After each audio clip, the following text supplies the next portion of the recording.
Hey guys, welcome to my TED Talk. So it's Victoria. And here we go. America, the place we come to because everyone gets an equal opportunity. It's funny the way that works, right? Outsiders view this as such a positive quality to have in a community, to have a sense of belonging, safety, and even just being able to call any place home. But when we face a community that lacks equality to a radical measure, is equality a good thing? I am a first generation immigrant here in the United States, and I have faced inequality several times. Yet, I still have equality. But do I? Even in America, the most equal country in the world, do we have true equality? We see immigrants from places where there truly is equality, but is that without bias? Either way, it is not the luxury we see it to be. For example, we look at people from North Korea who have escaped and shared their story, and they speak on many things. But one of the main things is how they truly did have equality. Now, we don't see this as a good thing because obviously they left North Korea because they had equality. But obviously, it is not the luxury we see it to be. Everything cannot be the same. Everyone cannot be the same. Oh hell, to choose love by another's eyes. Hermia, Act 1, Scene 1. We must learn to see someone from their eyes to understand them and love them. If we cannot see them through their eyes, we won't ever be able to truly understand them or love them. If we were all equal, we would not be able to understand properly or love properly.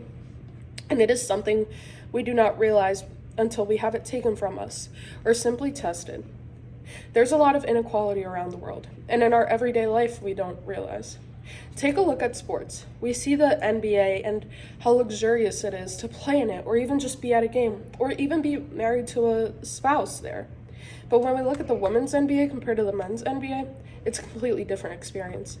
The underpay is an outrageous difference. Oftentimes, for players that are just as good as our golden players of the men's NBA, the women's NBA makes significantly less. Forbes released an article about how female athletes make significantly less than male athletes, and not just in the NBA, but other leagues too, including soccer, swimming, and several other sports. Anyways, I won't go into that, but overall in employment, male athletes make significantly more than female athletes. And how a push for a change is finally starting to progress. But even with this significant progression, it's still a long way to go. But we sit back and look at this problem, and sometimes we have to almost feel thankful for inequality. It makes us more appreciative of the things we do have rather than things we don't have. Obviously, I'm not saying that inequality is a good thing, but is it really a bad thing? In all honesty, inequality allows us to appreciate diversity in life. Look at big cities that are based on diversity, like New York. If everything was equal, the city wouldn't be where dreams are made of. Inequality is a way of advertisement in several different parts of the world, in several countries, and it's almost an attraction for you to come and visit. Let's take a look at Dubai.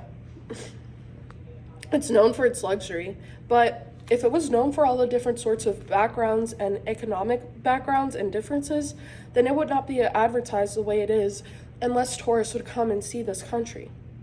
Equality, no matter how efficient it is, it will always be a challenge in all things we face, even with things as normal as basic as gender. Thank you.